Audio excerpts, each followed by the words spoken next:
In the early spring of 1997, March unfolded its mysteries in the quaint little town where Cynthia lived. At 11 years old, Cynthia was a bright eyed dreamer, lost in the pages of her beloved novel, That Summer, by Sarah Dessen. On this particular evening, as the sun dipped below the horizon, painting the sky with hues of orange and pink, Cynthia found herself nestled in her cozy room. The absence of her parents, who had ventured out for a charitable event in town, left her in a solitude she didn't mind. Seated by her window, a sanctuary of sorts, Cynthia watched the world outside as it slowly succumbed to the embrace of twilight. The gentle breeze whispered secrets through the curtains, and she couldn't help but lose herself in the tranquil beauty of the moment. With the soft glow of the fading sun casting shadows across her room, Cynthia's imagination took flight, weaving tales of her own amidst the backdrop of that serene evening. In the silence of her solitude, she found a solace that only a young dreamer's heart could truly comprehend.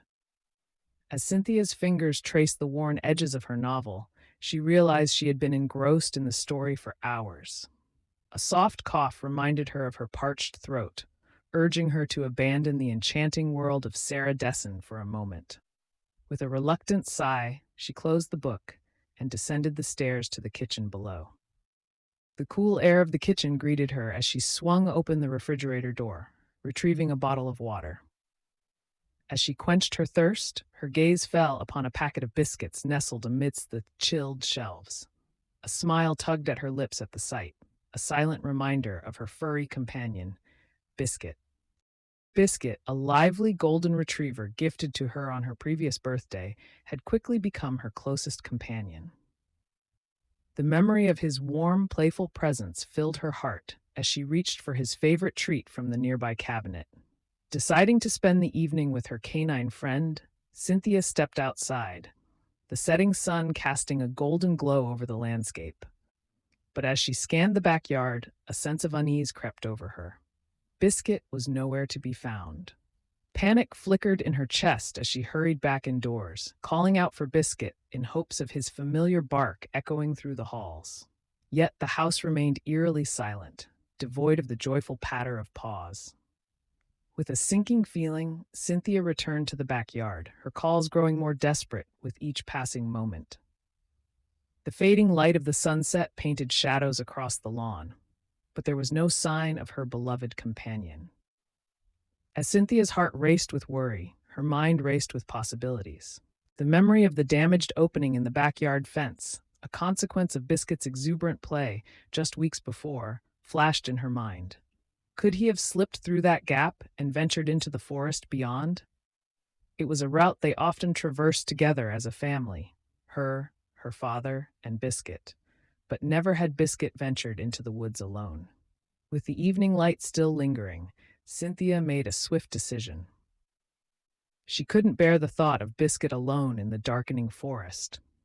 With determination in her eyes, she grabbed a flashlight from the kitchen and darted out of the house.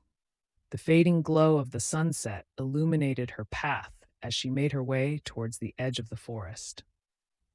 Though anxiety gnawed at her, the familiar sights and sounds of the woods offered a small comfort. With each step deeper into the forest, Cynthia called out for Biscuit, her voice echoing through the trees. Her flashlight pierced the gathering shadows, casting eerie shapes on the forest floor. But despite her efforts, there was no sign of her beloved companion. As the last traces of daylight melted into darkness, Cynthia knew time was running out.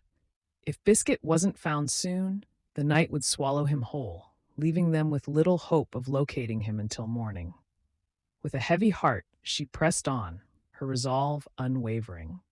She would search every inch of the forest until she found him, guided by the bond that tied them together, stronger even than the depths of the forest around them. As Cynthia's search for Biscuit stretched into its second hour, desperation clawed at her chest. She had ventured far into the familiar trails of the forest, her mind racing with worry for her lost companion. The chill of the evening seeped through her thin clothes, sending shivers down her spine. Realizing her futile search had yielded no results, Cynthia made the difficult decision to turn back towards home. Perhaps Biscuit had found his own way back in her absence. With each step homeward, the encroaching darkness seemed to amplify the eerie whispers of the forest, amplifying her sense of urgency. Despite her familiarity with the trails, fear began to gnaw at Cynthia's resolve as the shadows deepened around her. The once familiar sounds of the forest now felt ominous, stirring an uneasy dread within her. As she pressed on, the forest seemed to grow quieter, the usual symphony of rustling leaves and chirping birds fading into an eerie silence. It was as though the very essence of life had been sucked from the air around her, leaving her feeling disoriented and vulnerable. A sudden wave of dizziness washed over her, causing her to stumble and fall to the forest floor, her vision blurring as darkness threatened to engulf her. In her final moments of consciousness, Cynthia's gaze flickered to the shadows looming on the edge of her vision. Distant figures watched her from the depths of the forest, their presence ominous and foreboding. With a gasp, Cynthia's world dissolved into darkness, her fate hanging in the balance as the mysterious watchers remained shrouded in the secrets of the night.